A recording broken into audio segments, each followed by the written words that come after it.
Haviv Rettig Gur is just about the most learned and best communicator of everyone that I pay attention to on the question of Israel. He is the Times of Israel. Strong recommend for that publication, by the way. He is their senior analyst, shows up in their podcasts and elsewhere, and will teach you about history, will teach you about the current situation in Israel. I think does it very fairly, but you'll hear, certainly from a very pro-Israel perspective, but that doesn't mean my country right or wrong.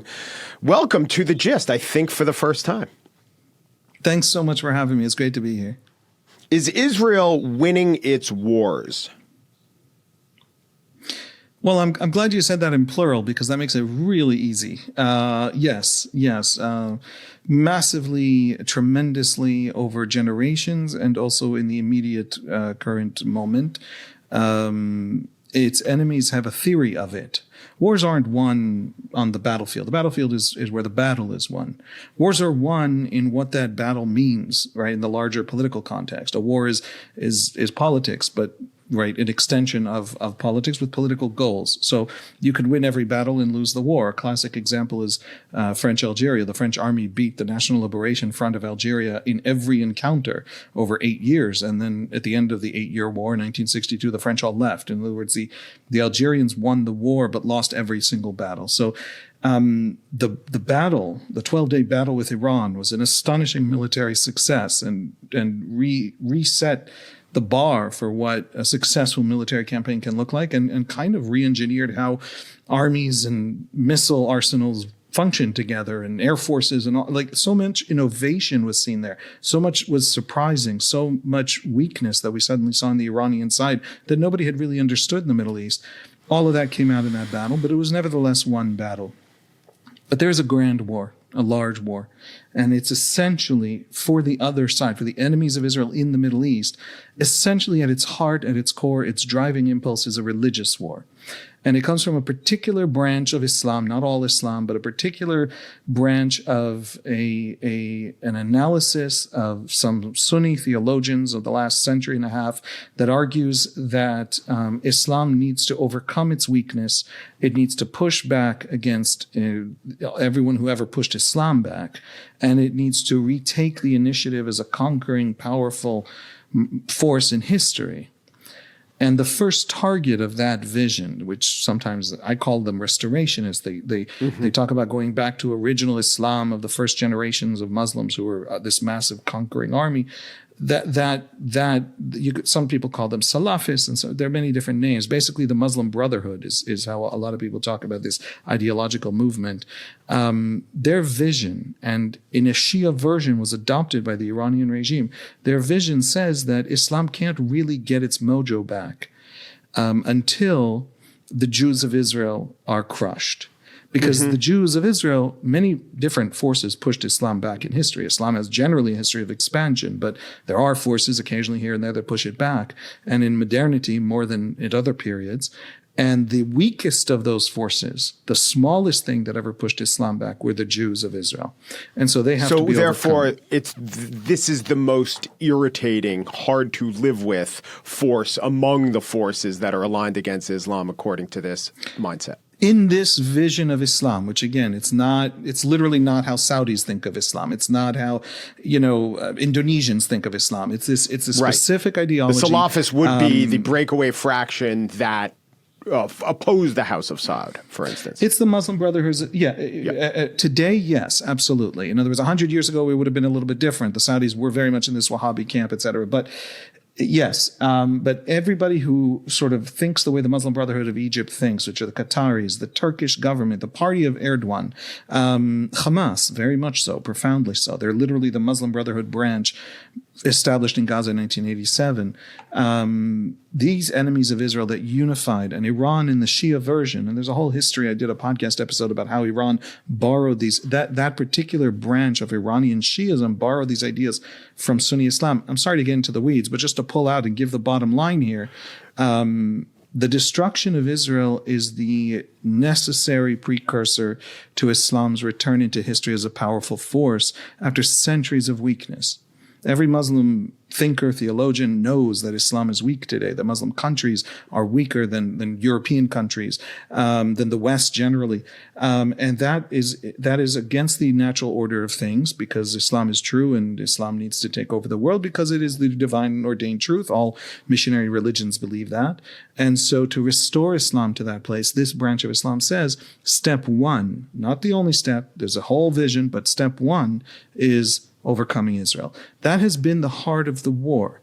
In other words, if you were to now take Hamas, for example, and you were to say to Hamas, and you were to make every single fact and everything about history exactly the same in the Israeli-Palestinian encounter for 140 years, but you were to say that you were to change one factor, which is Israeli Jews aren't Jews, they're actually Muslims. And the actual fight is between two ethnicities within Islam. Hamas would not fight, and Hamas, in fact, would never have been founded. The problem is that they're Jews, and the problem is that Jews having sovereignty and power represents a retreat of Islam, and that is that mobilizing vision. That war is a century-old war, and it has had many specific battles and many encounters with armies in the desert and many terror attacks and many campaigns and many operations. That war, the Israelis are winning. Absolutely. So it's not just the battle, it is that war. That idea is becoming harder to seriously argue, that the destruction of Israel is the measure of Islam's strength and return and redemption of Islam from weakness. The measure of it is the destruction of Israel, for the simple reason that Israel doesn't seem to be destroyable in the foreseeable future. So I take your point about the grand ideologies and the millennia-old motivations. But at the same time, there certainly are, as you know, there certainly are internecine Muslim conflicts. I mean, just look at Lebanon, where Hezbollah, which is Shia, but opposes so many. Of course, Lebanon is a Christian society and Druze, but there's Muslim on Muslim conflict there. And I would think that there would be some expression of a liberation movement within Gaza or within the Palestinian territories. And it's quite plausible that there'd be a very radical expression of it, and this would take root. So whether Hamas, I'm not discounting you or saying that you're wrong, but something like Hamas, some radical, fervent terrorist group that terrorizes its own people and has sought to use martyrdom to hit the Israelis, they would exist. And you could comment on that. But the question I want to get to is, how is Israel's war, fraction of the war, ongoing battle with Hamas in Gaza, where does that stand? That's a great question. In some ways I feel very, very hawkish, and in some ways I feel very, very dovish. I think that the Israelis have done very badly in Gaza. They fought the war poorly. The war has been subject to a tremendous amount of politicking and a tremendous amount of delay and a tremendous amount of pressure, mostly from the outside, some of it internal to Israelis, to Israeli politics. And that has been, to me, very frustrating. I argued a year and a half ago that you can't move Gazans out of Gaza to destroy the tunnel system that is the most extensive, five-fold bigger than the next tunnel system ever built in war or for a war. It's 500 kilometers of tunnels in a 25-kilometer territory. You can't destroy that with civilians in the way. It's simply physically impossible. You'll kill tens of thousands of civilians. And so I thought you also can't move. And guess what? And you also can't move Gazans out of the way because you can't move them out of Gaza. They'll accuse you of another Nakba. Never mind, they'll accuse you. It'll actually be hard to bring them back, and it'll be hard to find someone to move them to because the Arab world isn't willing to accept. And so I suggested, why don't we build a refugee camp, essentially, where we can provide all the services in Israel. In other words, move them. It's not a Nakba to move from one part of historical Palestine as they see it to another part of historical Palestine, is it? I mean, why would that, right? And then you can take care of the civilians in a serious way, have Israeli Arabs who are also Palestinians, who have both Palestinian Arabic and Israeli Hebrew, be that service provider, so to speak, and then go to town in Gaza destroying that tunnel system. That was a silly idea. It was a crazy idea. It was a nutty idea. And now the Israelis are looking for an idea very much like it to try and figure out how the hell to do this thing 21 months later, right? So I think that the war was fought very badly. It's a new kind of war. Totally new kind of war. No one has ever fought a war where civilian casualties was the strategy of the enemy with their own civilians. In other words, that's Hamas so important. The idea of human survival. shields. The idea of human shields goes back as far as war has existed. But what you just said, and I'm not for a second going to engage the debate that human shields is simply a byproduct and not the purpose of or not the strategy of Hamas. But what you just said is extremely important. No one has ever fought a war with this tactic. And I wonder if Israel was caught flat-footed, not believing that this tactic would be as, I guess you could say, successful, or would enrapture the attention of the public of the world to the extent that it has. I don't think the Israelis are at all surprised by the world's reaction. Frankly, I know more Israelis who are surprised because they assume the world is going to obsess it. During the Gaza war, Sudan has suffered an order of magnitude more. While there were fake starvation reports by the UN during periods with no hunger of any kind in Gaza, and literally the UN was not counting any institution bringing in aid that wasn't actual UN bodies, and therefore it issued a report saying only a third of the food is getting in that is needed, when in fact all the food that was needed was getting in, and everybody knew it a month later. When that was happening, there were people literally dying of starvation in large numbers in Sudan, and nobody cared. So Israelis are very aware, and there are French weapons in Sudan and American weapons in Sudan, and there are places where, if you pay attention to, all these other places in the world where tremendously important things are happening, those places could be affected, and the world doesn't pay attention because Jews aren't involved. That is really what Israelis see in the world's attention, and I respect that Israeli view. I share it usually, but I think what we were surprised at was Hamas itself. We knew Hamas would massacre us as soon as they got the opportunity. We did not realize what the tunnel system meant, which was that they were willing to have the total destruction of Gaza placed on the altar of the destruction of Israel. That was a shock to us. That was what October 7, that was the surprise of October 7 for Israelis. Not that they would massacre Israelis as soon as our guard was down and they had a chance, but that they would be willing to sacrifice Gaza. Hamas leaders have said this, a dozen times at this point on television. So it's not like something like I used to have to convince people this is true. Then Ismail Haniyeh said it, and I no longer had to convince anyone. But what does it mean? I mean, think about it, just the simple mechanics of it. 500 kilometers of tunnels. It's an astonishing achievement. It's the biggest thing Palestinians have ever built. And it was built over half a generation. And all of Gaza's economy was bent to it. And skyscrapers worth of concrete were sent into it just from, 4-year period between the 2014 war and the 2018 war. I don't know if they count as wars now that we've seen this war. They were battles between Israel and Hamas. 16 Burj Khalifas, the tallest building in the world. 16 Burj Khalifas went into Gaza in concrete. And there's no skyscrapers in Gaza. In other words, all of it went underground. And so they spent, for 17 years of their rule in Gaza, they built almost nothing except this tunnel system. And in 21 months of war, Gaza has had the single biggest bomb shelter system in the history of warfare, bigger than the Israelis per capita by far. And not a single Gazan was allowed to step foot in it. Right, because the Viet Cong had tunnels, and many of our enemies, throughout the history of warfare, there have been tunnels. And usually people are invited into the tunnels to avoid the shelling of the enemy. It's quite the opposite in this case. And the purpose of these tunnels, they're literally purpose-built to survive shelling by the enemy. And yet no civilian has been allowed into them. And they're vast, vast, vast and expansive and have factories and have facilities in them. And anyway, so yes, Hamas wanted Gaza destroyed, wanted Gaza civilians dead. Now, does that exonerate the Israelis? If you genuinely think the Israelis are monsters, absolutely it should not exonerate the Israelis for then doing it, for then going in, not destroying Gaza, but certainly hunting every tunnel and every tunnel entrance, which there are thousands of in these cities. And also, frankly, if you genuinely believe the Israelis are evil people, not that they're fighting the best war they know how to fight against an enemy that still today promises to murder their children, publicly, actively, to them. They hear it even if CNN doesn't tell the world about it.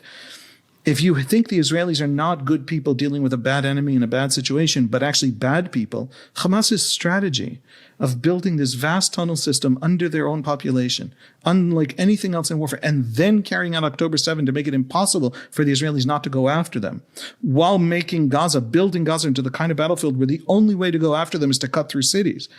If the Israelis are monsters, Hamas is even worse for that than if the Israelis are good people doing their best. Hamas couldn't, if Hamas genuinely believes that we're evil people, they couldn't have relied on our own morality to prevent the destruction of Gaza. And so yes, Hamas absolutely, and there's no way to escape it logically, and there's no way to escape it if you really take seriously Hamas's actual work of the last 17 years in building to this war. Hamas wanted the destruction of Gaza. The Israelis have no plan for an enemy that wants their own destruction, their own polity's destruction, because Hamas believes it's fighting this much larger religious war and the sacrifice of Gaza is worth it for the redemption of Islam. By the way, because the Israelis were shocked by Hamas's own intentions, the Israelis then said, wait a second, what if Hezbollah are more like Hamas? What if we think they're deterred, but they're not deterred? Because you can't deter an enemy that's willing to destroy its own polity. And that's why Hezbollah had to go. And that's why the Iranian regime had to be stripped of its capabilities, because we actually genuinely now believe that they're undeterrable. And that makes them more dangerous, and that makes us more dangerous. And that's the basic story of the last 21 months. You asked me if Israel was winning. Iran, Hezbollah, yes. In Gaza, victory means a day after. It means destroying Hamas, Hamas's claim that we're removable, Hamas's hold on the Palestinian imagination, the Hamas story. And I don't know that Israel has a good strategy for that. I know there are good strategies for that. It's doable, but it remains to be seen whether the Israelis really know how to do it. Did these basic facts elude Israel? Because I had not heard any Israeli politicians, leaders, anyone who's serious from the center left, anyone who would possibly get elected or sniff power in this particular version of Israeli politics, say anything about Hamas that indicated they were anything less than, brutal monsters. And yet you're painting a picture that still the concepcia, right, to use a phrase or a word that is used in Israel about the idea of what the enemy could be up to, it was surprising to them, you're saying? We know about the tunnels. I think that the Israeli intelligence estimate was something like 60% of the actual system that they discovered once in Gaza, which is, 300 kilometers. I mean, they knew the basic facts of the tunnels.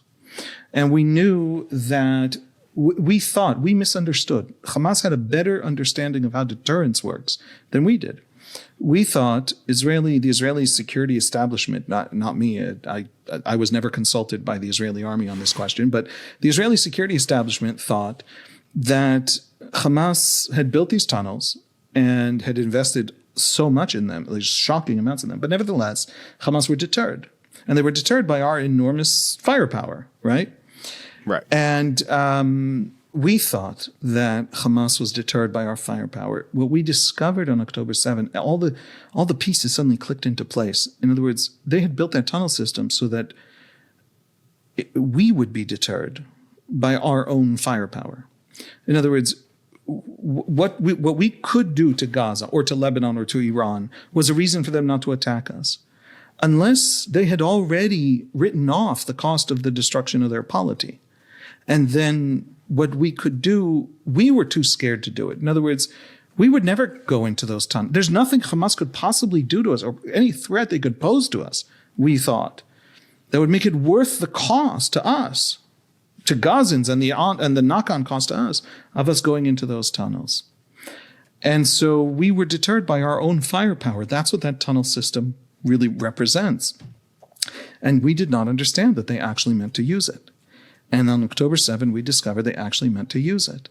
And we know now Sinwar wanted Hezbollah to then come in the north, and Iran to then come in, and the Houthis to then come in all together. And they refused to, all of them. They did these token entry into the war. They refused to. But the Israelis went off to systematically dismantle the Iranian proxy system because it was no longer a tolerable threat.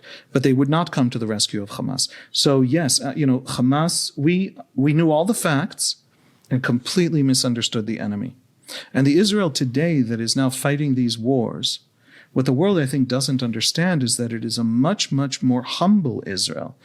We no longer have a conversation in the Israeli public debate that says, oh, don't worry, they're deterred. Oh, don't worry, I have a psychoanalytic profile of this leader. I know it's okay. There's no such conversation. We no longer trust our own ability to psychoanalyze our enemy. If they have a capability, they're going to use it, and therefore they can't have it. So you see Israeli strikes in southern Syria at a regular basis to remove capabilities being built there by various, proxies of Iran, branches of this or branches of that organization. No monster is allowed to rise on any border ever again. And that's the Israeli understanding. The Economist has a headline out today, and The Economist has had very tough coverage of Israel. Hamas looks close to defeat. If there is another ceasefire in Gaza, it may not be able to regroup as before. What's your assessment of that? Inshallah. May it be God's will. It would be really nice if we could have a ceasefire, get our hostages out, and Hamas still falls. So what is falls? Is falls they surrender guns, they allow Israel or don't obstruct Israel from entering the tunnels? What is fall? Never rule anything ever again. Yeah. Hamas is two things that are relevant to Israel. It's many things. Hamas but generally Palestinian culture is arranged in various ways that are hard to see from the outside because they're not official. They're not.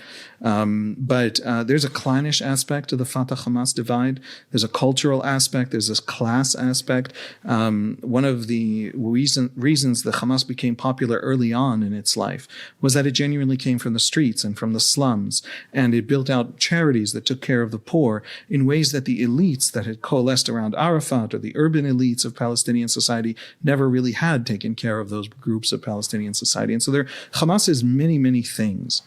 There are pieces of Hamas that I need destroyed. I, the Israeli, not I, Haviv, although I do believe myself as well need this. And those pieces are the pieces that have any capacity to threaten Israel. And that is to say two things. One, the actual organization that comes for our children. It has to die. This is an organization that bombed every peace process, bombed massively in hundreds of bombings. This is an organization that will not rest until we are dead, refuses any compromise and any ability to reach any kind of agreement that has two states, that has one state and some kind of confederation of two people. There is no solution anyone in the world can conceive of that Hamas will accept, except temporarily, tactically, before launching the next war. The organization has to go. It has to die. Every member of it has to die or agree to be exiled for, some reason and then be hunted down by the Mossad if they had anything to do in any way with October 7 for all time. That's A. And that's achievable. It's just a long, grinding war. By the way, America did this to ISIS in Iraq. It took 5 years. Cities were demolished, but it happened. And the Iraqis today are grateful for the help. That has to happen. The second thing that has to happen is the idea that Hamas tells Palestinians, sells them on. For 17 years, Palestinians learned this idea in their schools, and half of Palestinians in Gaza are under 18. Hamas taught half the Palestinians in Gaza in schools run by UNRWA, but everything taught there was approved by Hamas. It taught them that we are removable. That we are an artificial thing. You can call it sometimes colonialist, sometimes they call it imperialist, sometimes they call it Western outpost, and all these things that is so fashionable in Western academia, where they get it from the ideologues of the Muslim world. And they get it from these people in the Palestinian space and Palestinian diaspora, intellectuals and activists. And the idea is that we are something artificial. We're not a people that has nowhere else to go, that has a real life, a culture, its own language. It's stuck here. I'm sorry. I apologize for existing. I can exist nowhere else. we're all stuck here together, let's figure it out. No, that is not what's happening. What's in fact happening is a settler colonialist system, an apartheid system, a imperialist system, a classic colonialist, a white settler colonialist system. Tell that to my Yemeni friend and neighbors and bosses. It's an argument that at its core isn't about the details. When they say you Israelis are imperialists, it's not specific or colonialist or apartheid. They're not worried about whether literally it is what South Africa had or literally it is what French Algeria was. The point is you're removable like those were removable. In Arabic, they constantly talk about us as Nazis, compare us to Nazis. Again, it's not the technical specifics. They'll then go find some semantic thing, but it's about the argument that we're removable. That idea has to die.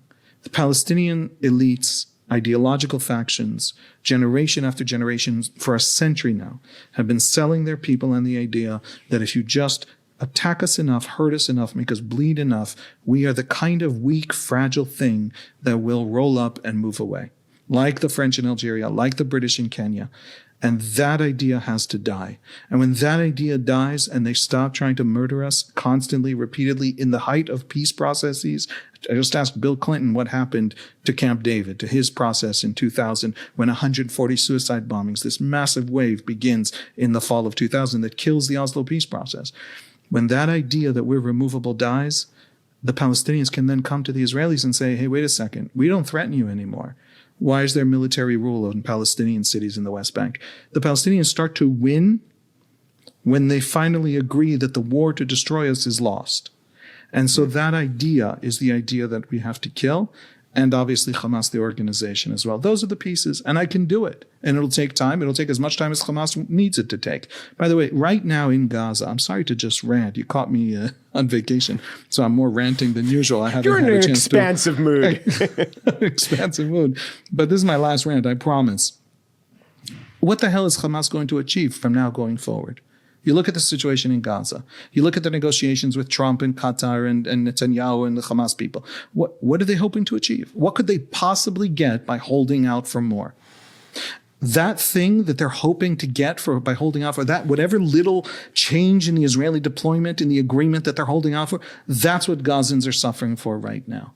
That little possible advantage to Hamas, the organization, because none of it's going to help Gaza or Gazans. That's the only reason Hamas is still holding out and none of this moves forward. What prevents Hamas from saying, okay, we screwed the pooch completely. We are releasing all the hostages. Let Gaza's rebuilding begin. We're going to go live in Cairo. What actually prevents them from saying that? And if you can't articulate what it is, other than the ultimate destruction of Israel, which is what Hamas thinks it's about, if you can't articulate any other goal, Hamas are holding Gaza hostage right now, much, much more than any other piece of this puzzle.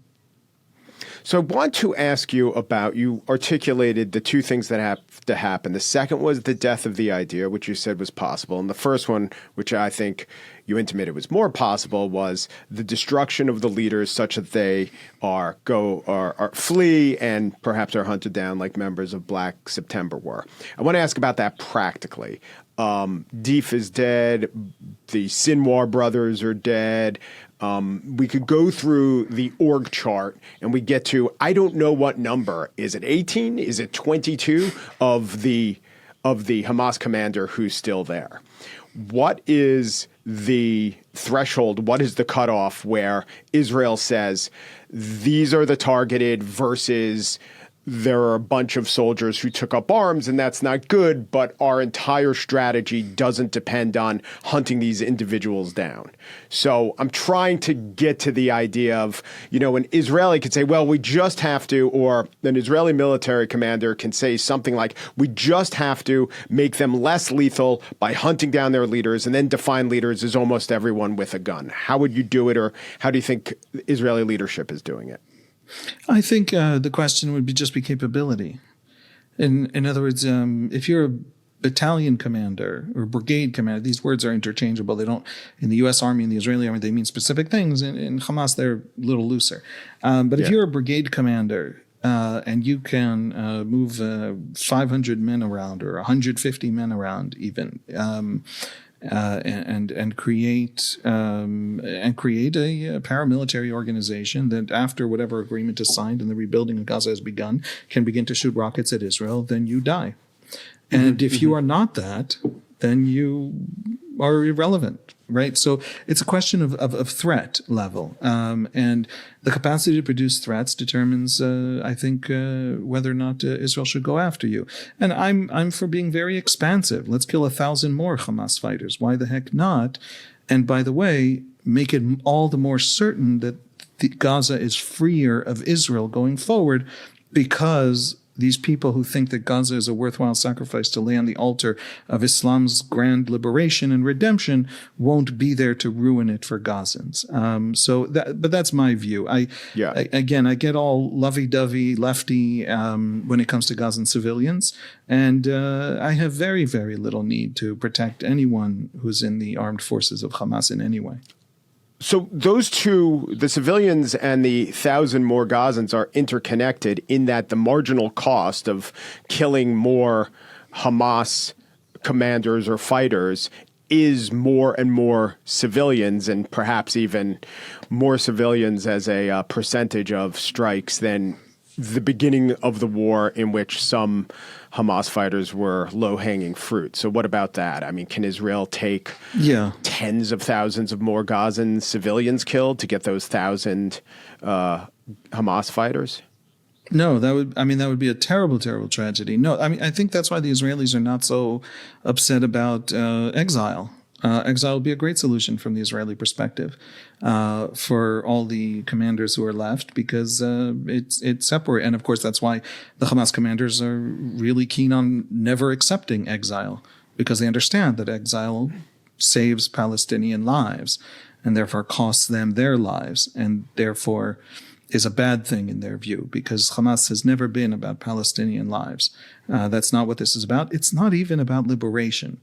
It is not about liberation. If you get told Hamas there would be a Palestinian state with full Palestinian rights in the partition resolution lines of 1947, some of Hamas, half of Hamas, would say that the half represented by people like Hassan Youssef, for example, from the Jerusalem area, there is a piece of Hamas that says we take what we can when we can. And they would say, yeah, let's take some kind of a two-state solution and then relaunch the war in 10 years' time, 20 years' time. And there's most of Hamas, the people who manage the place, the Khalid Mashals, most of them are dead now, but not all of them. Many of them are protected by either Turkey or Qatar, who say absolutely not. We take no liberation. This is not about Palestinians having the right to vote anywhere. Hamas doesn't grant the right to vote when it rules a place. This is about Islam's restoration and redemption. So they will fight forever. So they don't want exile because they don't want to die, and they don't want Palestinians not to die, because that's their main strategic weapon against Israel. And that's kind of the story. Yes, you're absolutely right. Continuing to go after commanders when it has too high a collateral damage cost for civilians is a terrible thing to do. It is morally bad. It is also strategically disadvantageous. Therefore, let's have a deal with exile where we can hunt them down, at our leisure. And we'll be back in a minute with more of Haviv Rettig Gur. We'll be talking about Israel's neighbors who support Hamas and a question about strategy that I just don't understand.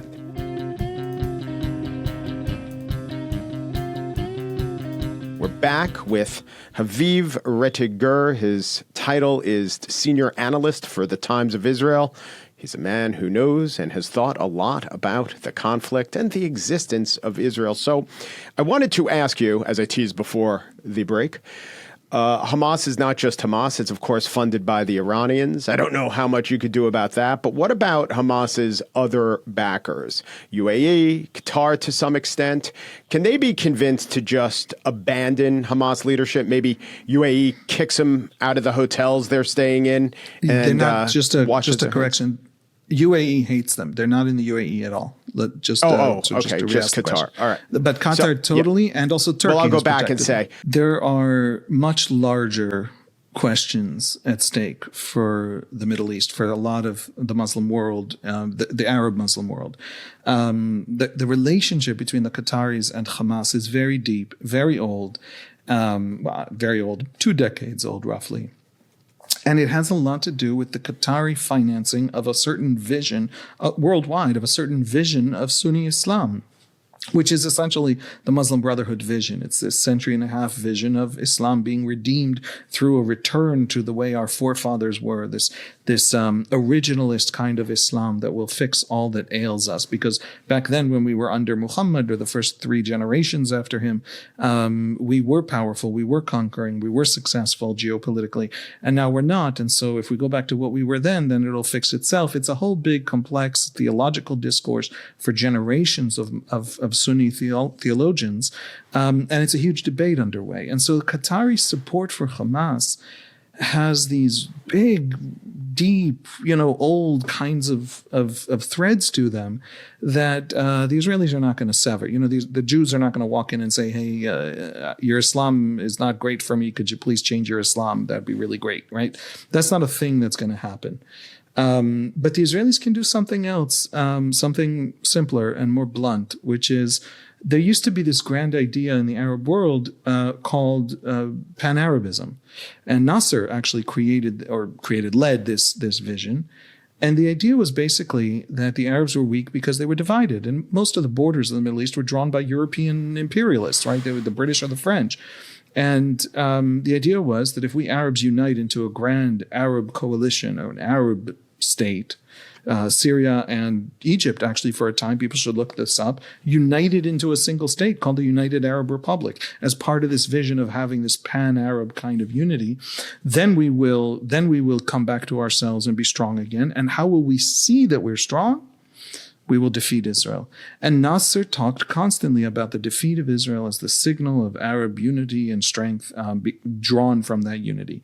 And then went to war on Israel again and again, and Israel defeated them again and again. And when these armies lost the wars, the idea that propelled them also died. Pan-Arabism died. It died in those tank battles in the desert and in wars like 1967.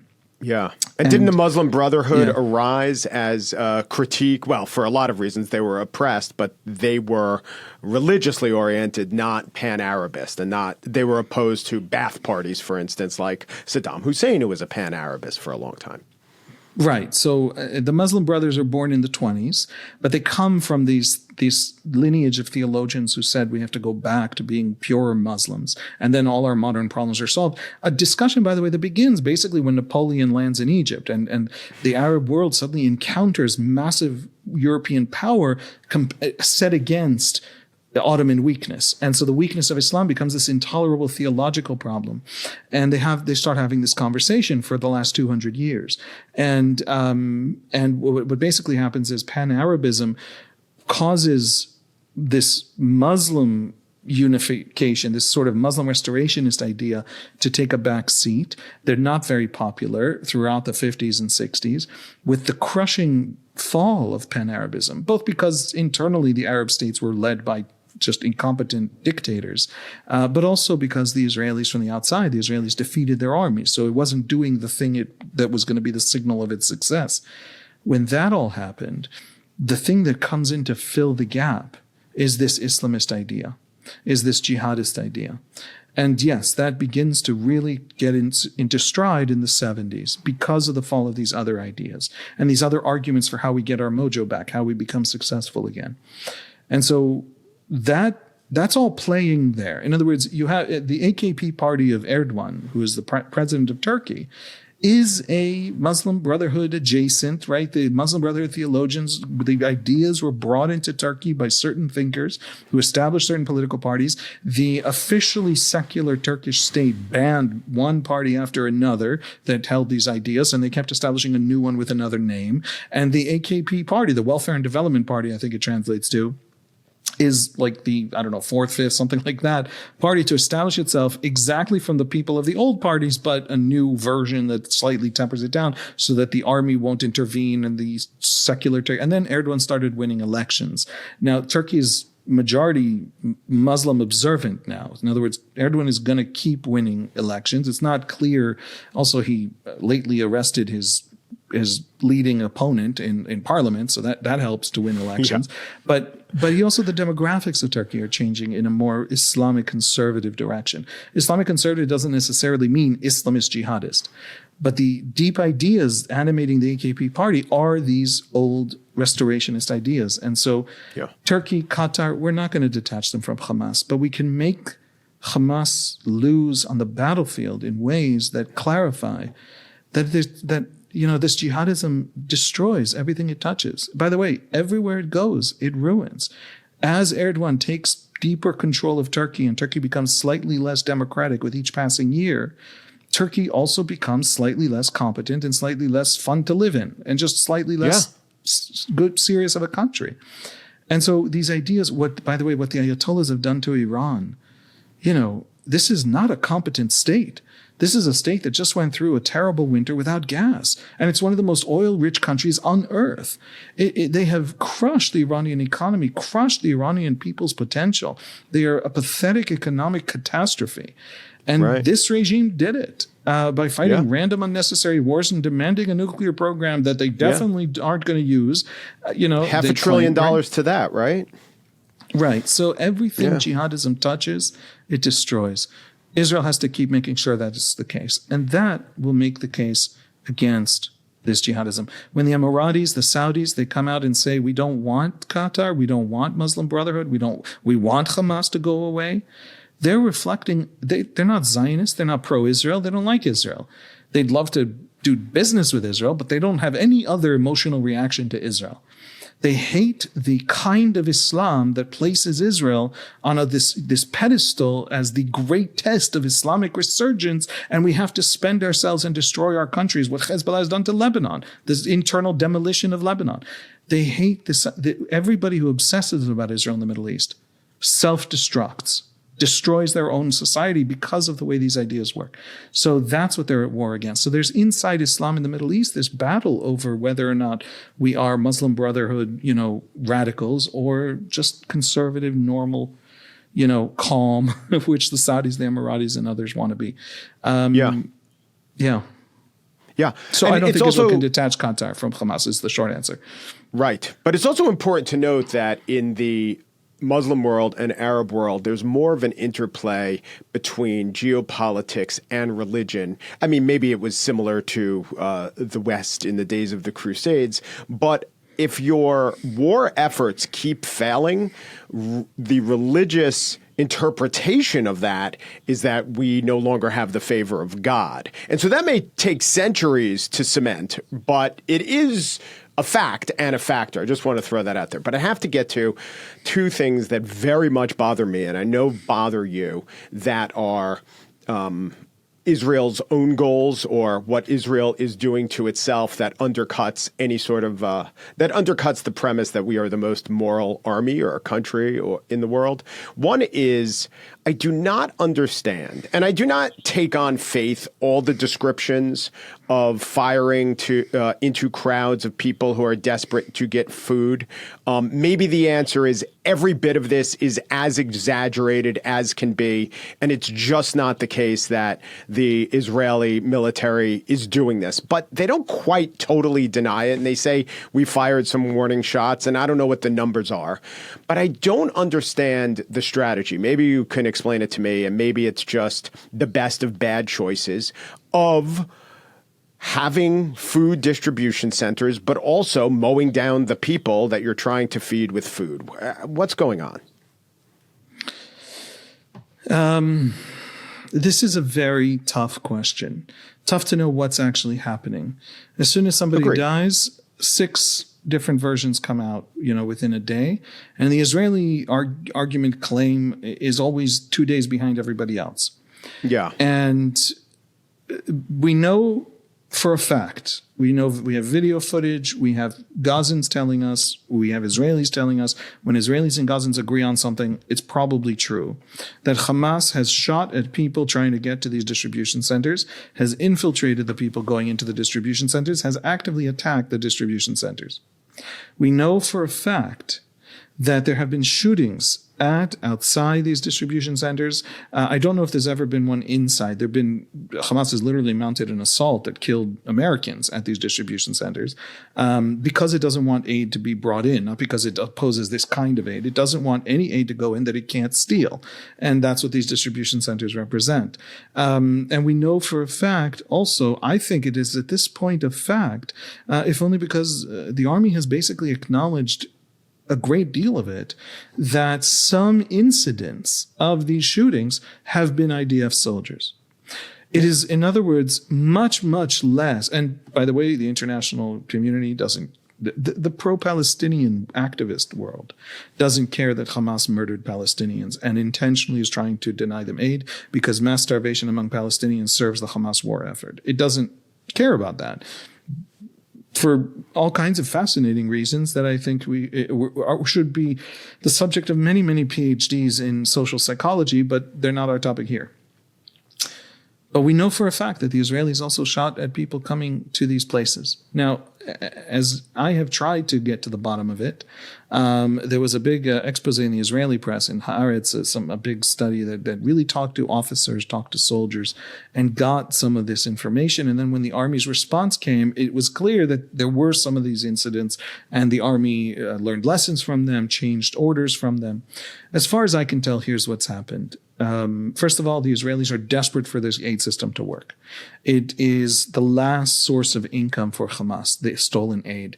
And the Gaza Humanitarian Foundation distribution centers are aid Hamas cannot steal. And that's the whole point and why Hamas attacks them and why everybody is invested in making them fail, except Israel and Gazans looking for food.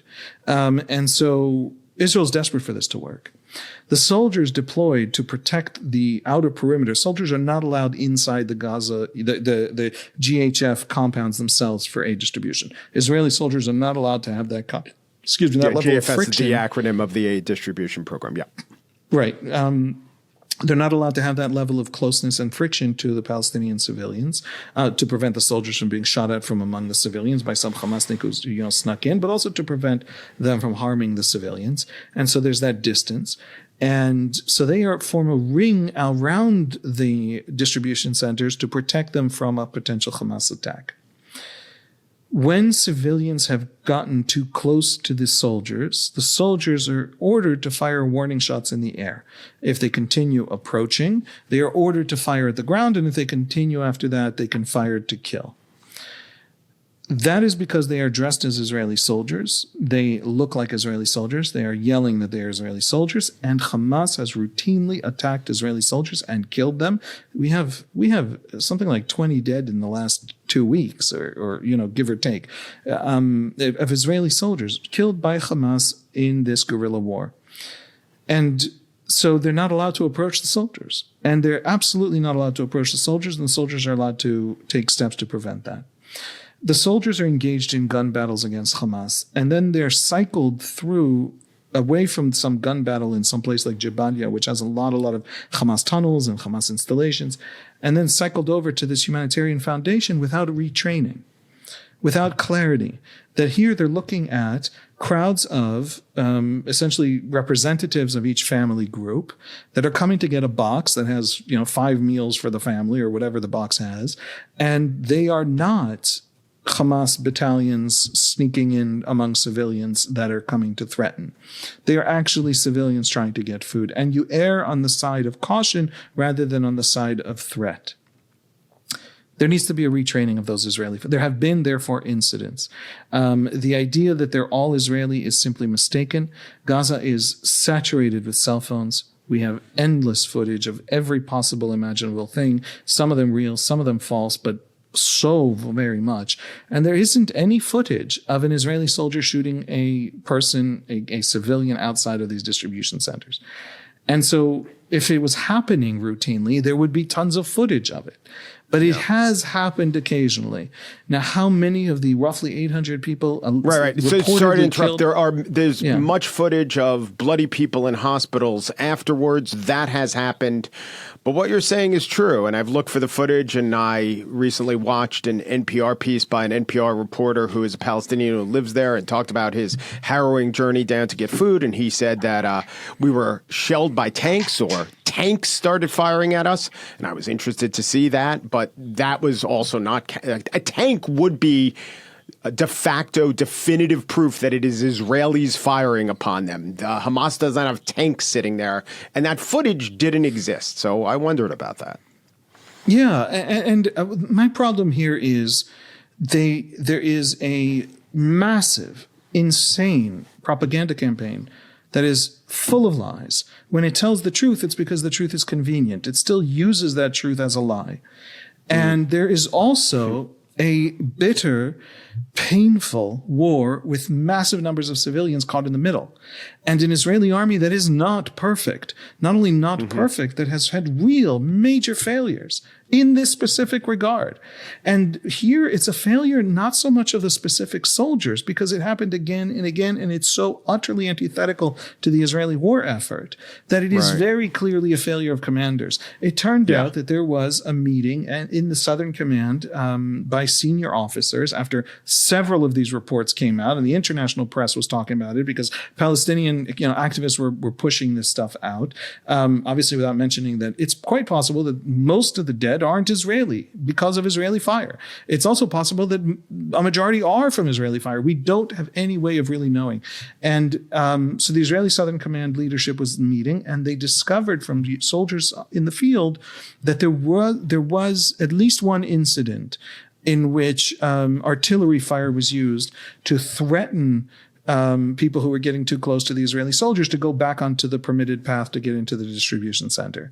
Now, artillery fire is insane and ridiculous, and it's not even clear if they meant artillery or mortar, which is very different, but nevertheless, neither of those is useful in that particular situation. This was a failure of competence, it was a failure of discipline, and of course, it was a moral failure.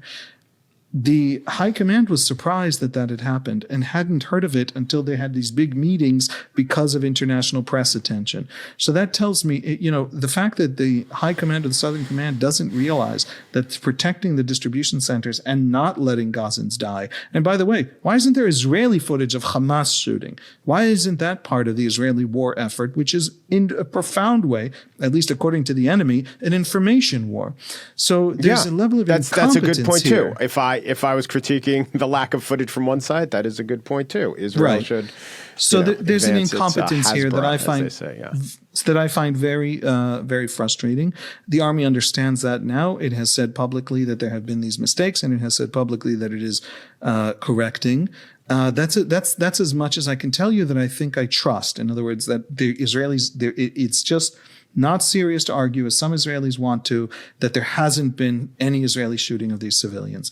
And we know for a fact that Hamas has, and if you don't care about both, you don't care about the Gazans themselves. But the Israelis are trying to correct, I think for moral reasons, as well as it's just disastrous for their own strategy. So last question. You've been so generous with your time and insight, but I must ask you about the question of the settlers and violence by Israeli settlers against Palestinians. Now, you did an entire podcast on this with Amanda Borshall-Dan, who it was great, and you talked about your history, and we don't have that half hour to go into it, but I recommend that people listen. So OCHA, UN agency, says since October 7th, 1,000 Palestinians have been killed in the West Bank. I know the Israelis have a different term for that area, but most of these, the vast majority, is by the IDF, and we can't ascertain. We don't know. Legitimate, illegitimate, overkill, literally. I'm putting that aside. I'm talking about the Israeli settlers and sometimes the tit-for-tat violence between Palestinians living in the West Bank and the settlers. And this occurs, and there are what should be defined as murders. And there was even a recent incident where Jewish Israelis attacked the IDF. And my question is, why doesn't Israeli leadership take this with the ultimate seriousness? Why do they brush this off? Or am I, being sold a line on that? No. So first of all, the 1,000 dead is mostly in major gun battles between Palestinian ideological factions, including some related to Hamas in places like Jenin and the IDF, and Right. That's a serious. These are urban battles, and that's not what we're talking about. That's something else. That is where the bulk of those 1,000. You're right. It's not. But the reason I said that was I was listening to a report, and there was a conflation, and they just put that statistic out there: 1,000 dead since October 7th. And I said, "Whoa!" And then I looked into it and found out exactly what you said: major gun battles that should be considered terrorist, counter-terrorist operations. Yeah.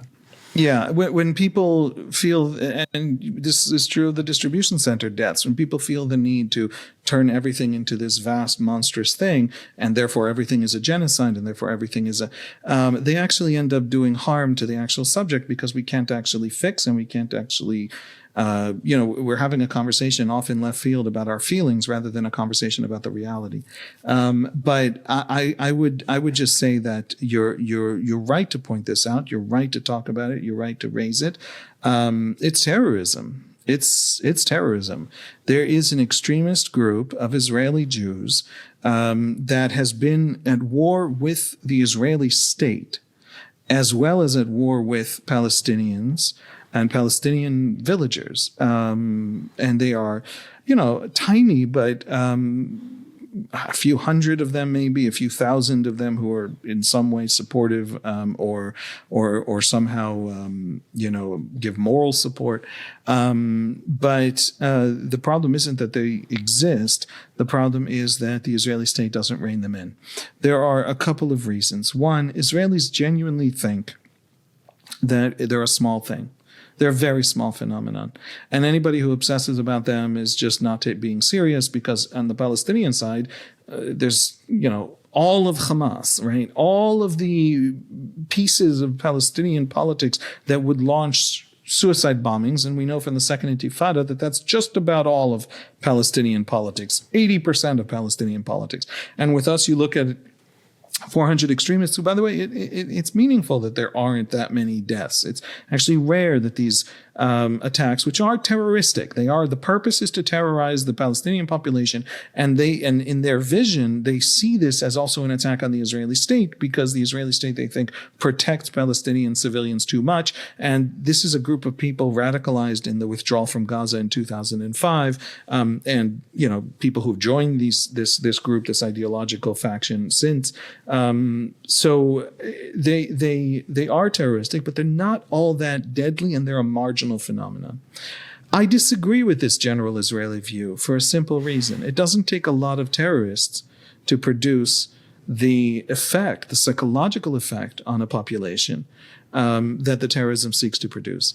And that's obviously true on the Palestinian side when they are terrorists at multiple orders of magnitude larger scales come for the Israelis. And it's true here. It's true here. We have polls of Palestinians that tell us that a majority, and it depends how you phrase the poll, I think it ranges between 50 and 80%, depending on how you ask.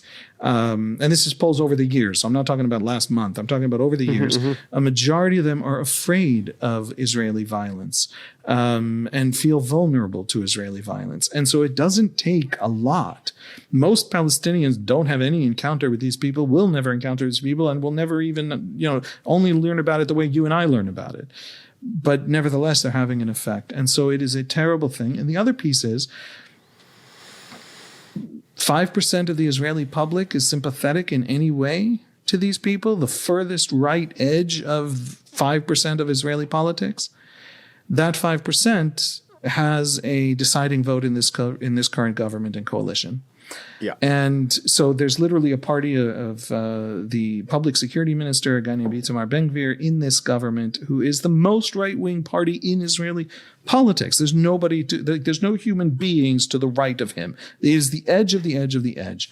And he sits in this government, and because it's a very narrow government, it's complicated because some factions have come in since it was formed, and now some of the ultra-Orthodox factions on other issues are trying to left, leave. But his party is there, and he still has. He control, left, and then he right? came. He's since come back. Oh, he's back. It's Yes, and it's not your fault for not knowing. It's such a labyrinthine thing that Israeli political pundits have to keep little charts.